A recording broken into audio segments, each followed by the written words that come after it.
So we're at 96 miles. We're going to cross that magical 100-mile break-in. Before you start arguing with me, just stop. Tired. I have nothing against boomers, but I'm tired of arguing with them. They go, I know what I know because I've been riding for 55 years. Great. Things change. Here's the problem with knowledge and things you know. Things change over time. Metallurgy changes, manufacturing processes, tolerances, lubrication technology, all kinds of stuff changes over time. And so things that you knew in the 60s and 70s and maybe even the 80s might be completely irrelevant today. So I'm not knocking people for being older. I'm over 51 this year. It's not like I'm a spring chicken myself. But I do make a point of trying to update my knowledge. I mean, I feel like it's on me to make sure that my knowledge stays current. You know? If you're a doctor and you went through med school in the 80s, lots changed. If you're a biologist, if you were a virologist, you know, again, all kinds of things have changed since you were in school, and it's on you to make sure that your knowledge stays current and relevant. And if it's not current, it's not relevant. It's just an opinion. Oh my God, this thing is sublime. We're not even hammering it much. I mean, I may be up at 8,000 RPMs, but I'm not giving it more than like 20% throttle through here. It's just absolutely... This is an amazing bike. This is another one of those bikes I should have gotten. I did have the precursor. I had an FZ1. I had a 2007. Which I think was like the second... Oop, dead snake? No. Strap. Alright, we're going to let those cars up ahead get a little ahead of us. There could be a lot of looky-loos up here today. Oh, it's a nice day. Let's jump in the car and let's get in the family truckster with the 7 kids after church, and let's go drive really slowly in the mountains. I'm gonna be dealing with a lot of that today, so I'm gonna go slow. Let them build up a little bit of a gap. Hopefully I'm not gaining on them at 34 miles an hour. That's gonna be really freaking annoying. Good, they're up there past the next turn. Yeah, so anyway, back to the break-in thing. I'm tired of arguing with people. It's like, dude, we were invited up by Triumph to help break in 26 brand new 2023 models that they're going to be using for promotionals, movies, TV shows, demo fleets, all kinds of shit. And the tech that's in charge of all this stuff, which is the same guy that has been a crew chief for like Garrett Gerloff and, you know, pro racers, was a pro racer himself and has ridden World Superbikes and competed against Matt Mladen and Ben Spies and Josh Aaron, and, you know, he's been around a bit. He knows the stuff, and now he's in charge of training all the dealers in the Southeast. And he made a point when we were breaking in those bikes. He's like, don't abuse them. Like, don't be a retard. But he's like, don't be gentle. Don't worry about the whole 600 mile and staying under this RP. He's like, just get on them and play with them. Go warm, you know, they got 0 miles, so go, you know, spend 20 minutes just scrubbing the tires in for the first 10 miles. Oh, nice little wheelie, just coming on the second at about 25% throttle. Oh, this bike is so playful.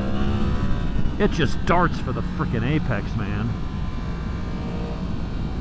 And it's stable, it's not twitchy. Man, this is a great bike. So anyway, yeah, so someone was talking about something in the Triumph group, and I'm like, he made a comment like, well, now that your bike's back together, you're going to run it in properly? It's like, it already is. Well, you know, the manual said... Shut up. The manual has said the same thing since 1976. It has as much to do with corporate lawyers and liability and kind of almost in a way urging the new rider to, you know, take it easy, get to know the bike, make sure there's nothing wrong with it. But modern bikes and cars just don't need that stuff. Brian told us, just get on the bike and go. And I said yesterday, okay, you just put a whole new top end. You got new pistons, cylinders, heads, valves, everything. Like, do I need to do the abbreviated brake? He's like, no, dude, I've already wheeled it like 5 or 6 times and ripped on it. It's fine. He's like, I put it through some heat cycles. He's like, you just don't have to do that with modern motors. They're made properly. He's like, do you get in your new car and do you stay under 45 or 50 miles an hour on the interstate for the first 150 or 200 miles? He's like, no. You get out of the you just get on the interstate and drive it home. Like, it's like you don't have to do that stuff anymore. And that's my problem with people who, their information, if it was even accurate to begin with, they don't understand that shit changes over time. Another one I'm sure someone will say, because I mentioned, you know, I do an abbreviated break-in. I come in, I ride it pretty gentle under 50 miles, just to get to learn the bike. Don't romp on it. Make sure everything seems to be working fine. From 50 to 100, I start to get on it a little bit. Once I'm at 100, and especially once it's kind of like 125, 150, at that point I'm doing an oil change, getting the break-in oil out of there, which again Brian recommended. He's like, get that break-in oil out, and then he's like, just go play with it. You know, it's like, yeah, I had one problem with the bike, and of course someone's gonna say, oh, it's because of that. It's like, all right, well, this is my 33rd bike. My wife's on 14, so what's my math say? That's 47 bikes so far. That's a lot of goddamn motorcycles. We've had one problem. Technically, she had a problem on a several-year-old Kawasaki that dropped a valve. However, that was a known issue with that bike, and they should have done a recall. Instead, they just did a field service bulletin, and it was a voluntary kind of thing where, hey, come get your bike, get the valve retainer clip on cylinder 2 replaced with the upgraded one for free. And the previous owner didn't do it. And so at 13,000 miles, just going down the interstate, boop, dropped a valve into the cylinder, grenaded the motor. I don't count that because that was a known issue with that motor that the previous owner never.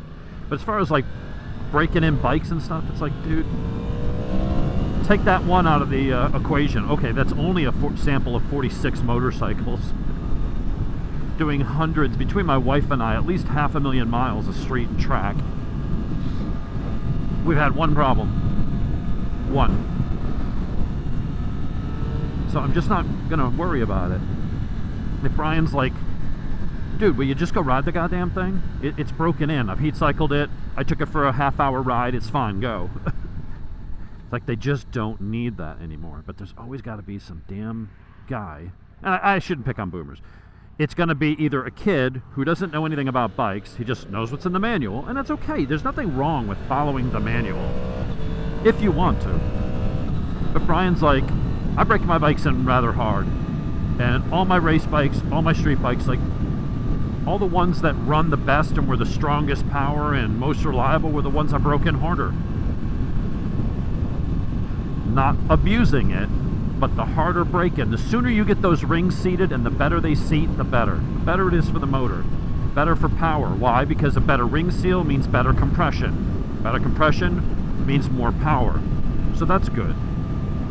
Well, what about longevity? You know, power's great, but you know, well, a better ring seal means less blow-by when it go boom and the gas ignites, which means less contaminants and acids and shit like that from the combustion chamber blowing past the rings and contaminating your oil, thus reducing the effectiveness of your oil, which then reduces its ability to protect the engine.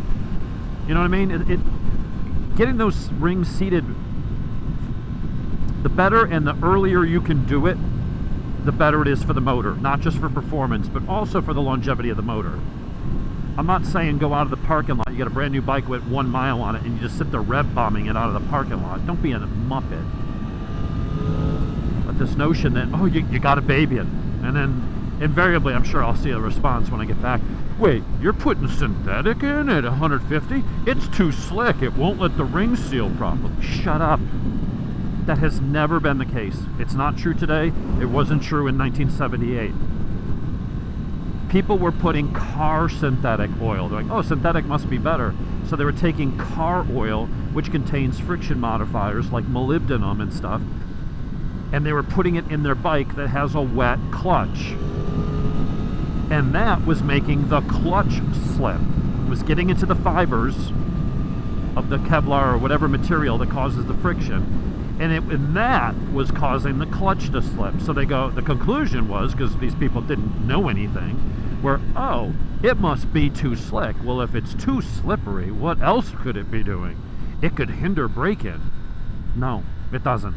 In fact, most motorcycles and cars ship with synthetic from the factory. Most of the high-performance ones do anyway. and it's not more slippery. What it does do is it flows better when it's cold, which is good, because when you start the car up, I mean, your car doesn't have ball bearings on the crank, right? It's an oil bearing. It's a fluid bearing. All right, I gotta pass this clown. It's a fluid bearing, and it is a channel, and oil pressure gets pumped into it, and the crank is riding on a thin film of pressurized oil. That's the other thing. People are like, well, you got to let all the bearings, you know, all the metal surfaces in there mate together. No, if you got metal on metal action going in on all those parts, you got a freaking problem, dude. Your crank is riding on a thin film of pressurized oil. Oil can't be compressed. So if you can pump oil into it, it rides on that instead of riding on metal. So oil that flows better when it's cold. When you start up your motor, your crank is resting on the journal bearings. It's metal on metal contact.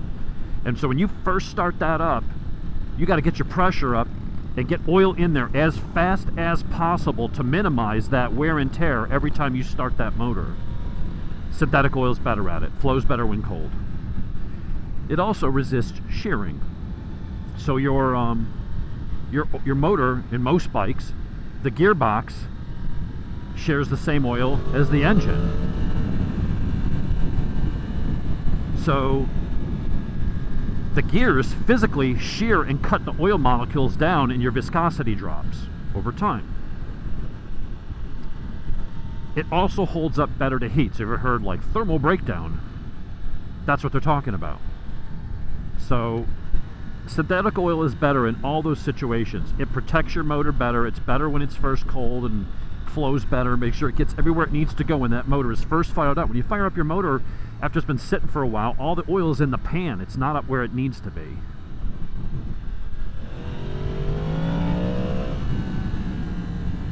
So synthetic oil just does a better job. It's not too slick, and it will not in any way hinder your braking.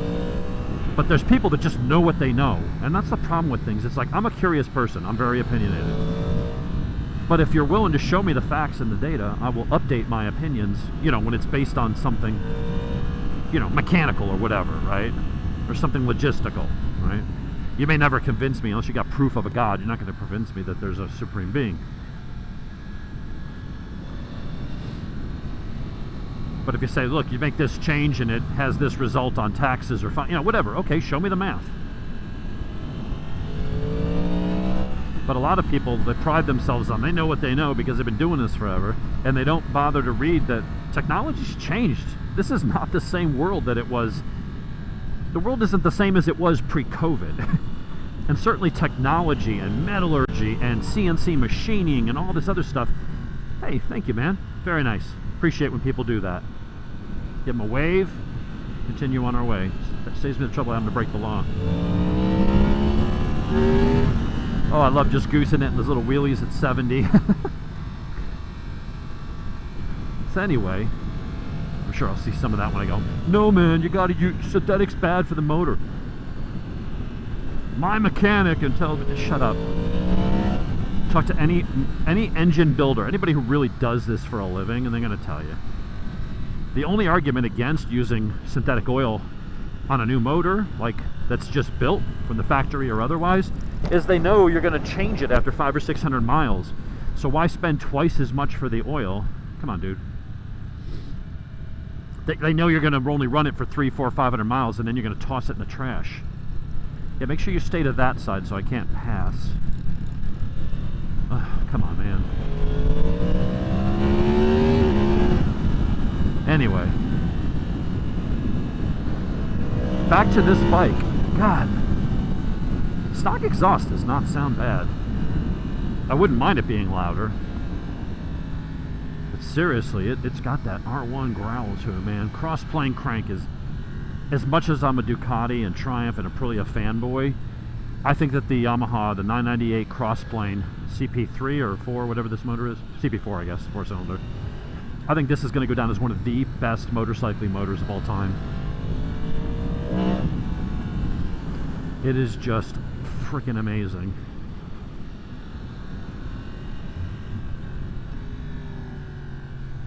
The grunt, the sound, top end hit. It's got torque. It is just a sweet, sweet motor. Quick shifter's loosening up a little bit, break it in nice. The brake pads are scrubbing in. I think I'm still going to change out the pads. I like a little more initial bite. I'll probably go pick up a set of Galfer Sintered or EBC HH. Just give a little more initial bite so I don't have to put as much pressure. I mean, these are easy to modulate, so it doesn't, you know, some bikes, oh, even the Triumph, you hit the front brakes and it's nice little wheelie at 75. Just goose it. Those Brembos, these aren't Brembo calipers, that's the difference here. They're Yamaha calipers, they're good calipers, and it's got a Brembo cylinder right there. But they're not braided lines and they're the factory spec pads, so. But I gotta say, man, oh, look at that, we're over 100 miles. I think that means we're gonna play a little.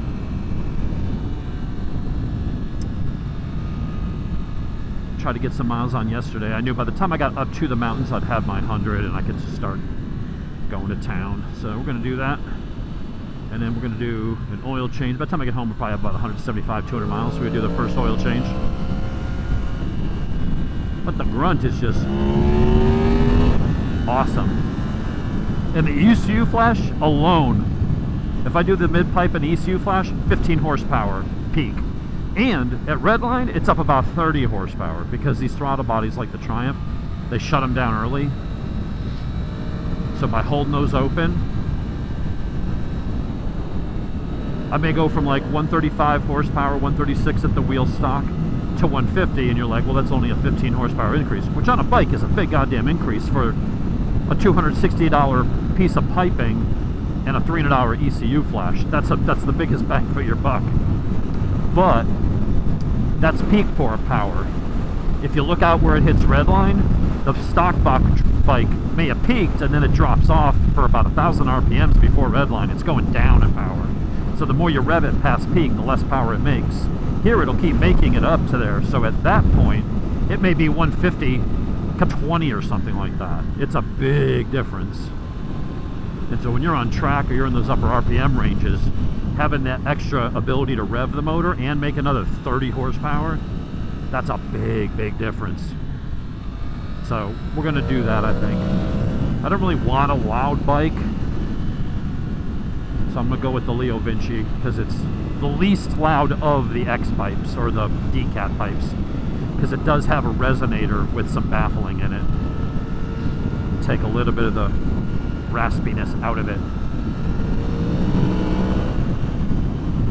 Man, I love this throttle response, and that's going to improve too.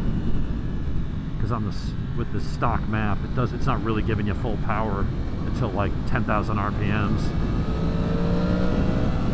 So we're going to pick up mid-range, we're going to pick up response, we're going to pick up a lot top-end power, and this is going to be an absolute beast. But even for bone stock,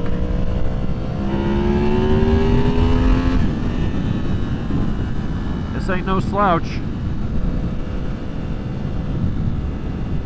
I can't get over how good it handles. Like the R1 was great, but you were in a full tuck and leaning over the front. You lean the bike with these higher bars. It's just, you just give a little nudge, just a little, and it just, whew, right in.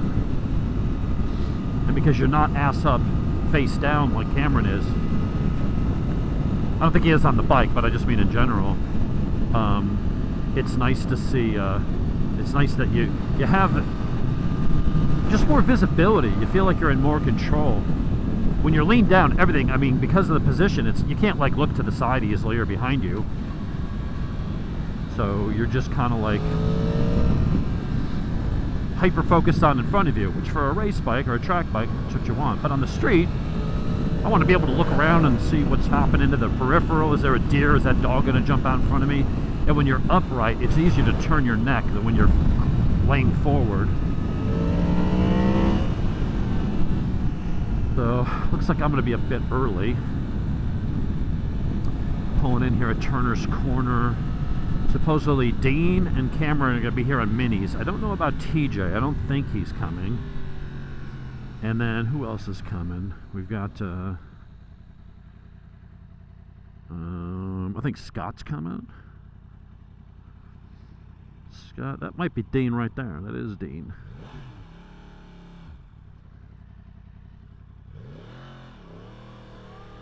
That be Dean. The car in front of us smoking a lot of weed.